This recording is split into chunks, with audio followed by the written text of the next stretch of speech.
안녕하십니까. 지식산업센터 전문기업 지산엔 박희성 대표입니다. 2019년 9월 2일 퇴근길 또 꼭 말씀드려야 될 내용이 하나 있어서 다 시켰어요. 지식산업센터의 구조의 변화,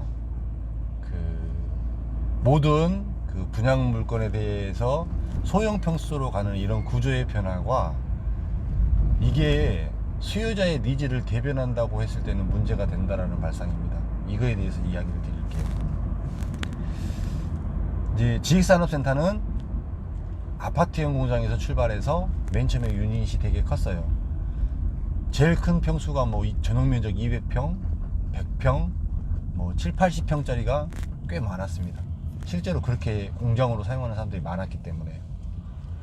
그러다가 이 아파트형 공장이 지식산업센터와 아파트형 공장이 혼재되면서 그 기본 유닛이 전용면적 한 40평, 50평대로 잘랐습니다. 전용면적 그 정도가 제일 또 이렇게 일반적으로 회사들이 사용하는 선호하고 또 이 정도 규모의 되는 회사들이어야만 또 아파트형 공장을 분양받을 수 있었기 때문에 그 정도 때의 유닛이 제일 또 한참 잘 지어졌습니다. 그러다가 이제 분양가가 조금 올라가고 산업이 조금 나눠지면서 20평, 30평대로 이제 이렇게 유닛이 쪼개졌습니다. 그 정도가 또 주류가 되었어요. 약간 좀 더 이 지식산업센터가 저변에 알려지면서 많은 기업체들이 지식산업센터로 가면 또 사업하기 좋다, 쓰기 좋다, 그 다음에 이곳에 가면 사람을 구하기가 좋다, 이런 인식들이 강해지면서 그런 형태로 갔습니다.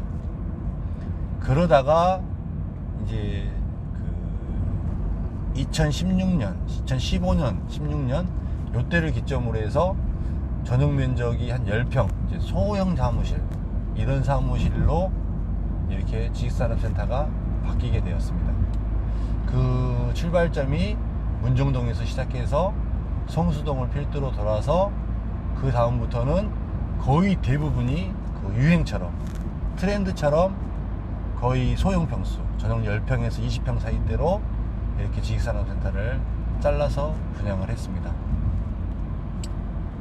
이게 이제 산업의 변화하고도 일정 부분은 맞습니다. 일정 부분은 이 트렌드 자체가 소형 평수로 가고 또 사려는 기업체들이 또 영세하고 작기 때문에 이렇게 작은 평수로 가는 것들이 맞습니다.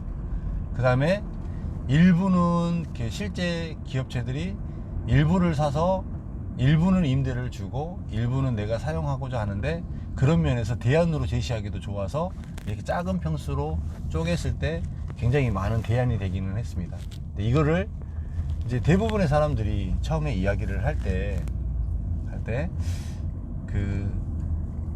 회사가 규모가 작아지고 스타트업이 생기고 이제 그런 회사들이 많이 지식산업센터에 들어오기 때문에 유닛이 작아졌다라고 이야기를 합니다. 아니요. 근데 그 말은 100% 맞는 말이 아닙니다. 제가 판단한 바로는, 제가 오랫동안 이 바닥에 있으면서 분양을 하는 사람으로 봤을 때 제 판단과 제 데이터는, 이것은 100% 짓는 사람이 최적으로 팔기 위한 전략과 전술 사이에서 나온 방식이 이 전용 10평입니다. 분양가가 꾸준히 올라갔습니다.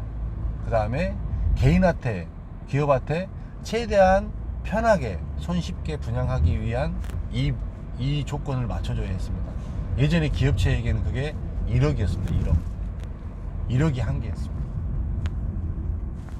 간단히 따져서 제가 맨 처음에 분양할 때 전용 면적이 한 50평 정도 된다고 치면 전용률이 높았기 때문에 한 80평 정도 됐거든요. 분양 면적 한 80평 정도 된다고 보면 80평이 한 400만 원을 치면 얼마죠? 48에 32, 3억 2천만 원이죠. 70% 대출해주고 자기 자금 1억 들어가는 거예요. 1억 미만으로. 그때 1억 미만이 이제 500만 원일 때는 그럼 얼마 살까요? 500만 원일 때는 500만 원일 때는 60평, 5, 6, 30, 한 60평 되는 거죠. 60평일 때 전용 면적이 이제 30평에서 40평 정도 들어가는 거죠. 500만 원일 때. 그럼 600만 원일 때는요. 6, 5, 30, 50평으로 들어오는 거죠.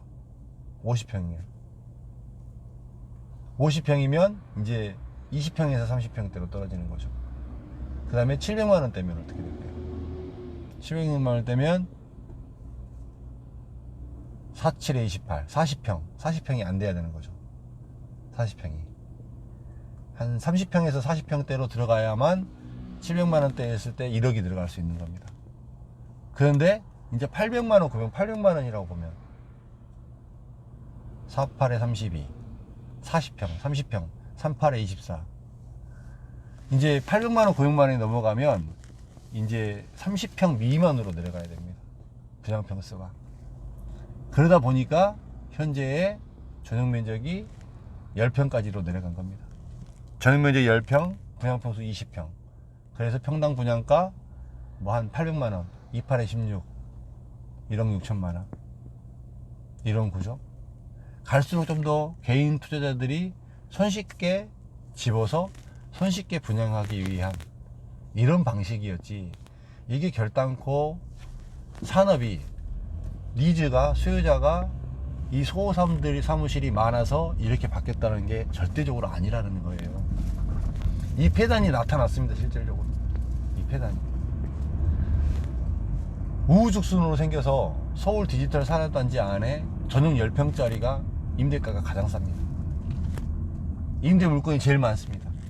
임대 맞추기가 가장 어렵습니다. 그게 실질적인 사례로 나타났어요. 사례로.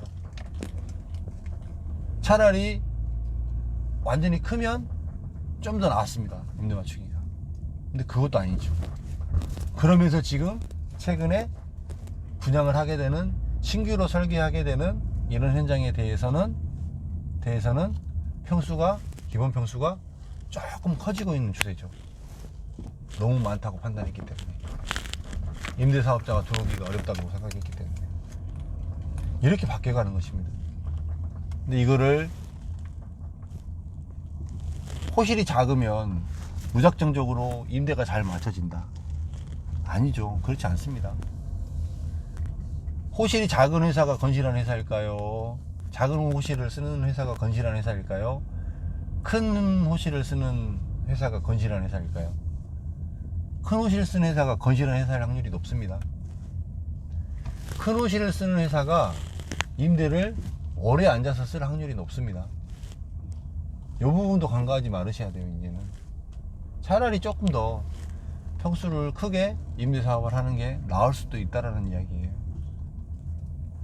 무작정적으로 그렇게 판단해서 전용 10평이 대세니까 무조건 전용 10평으로 가야 된다.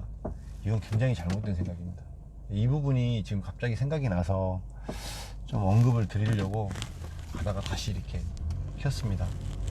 이제 집에 도착했습니다. 저도 들어가서 편히 쉬고 내일 아침에 또 여느 때처럼 똑같이 아침에 일어나서 저희 일상을 또 해야 되는 사람이니까 평안한 마음 되시고 즐거운 꿈 꾸시고 또 내일 뵙도록 하겠습니다. 감사합니다.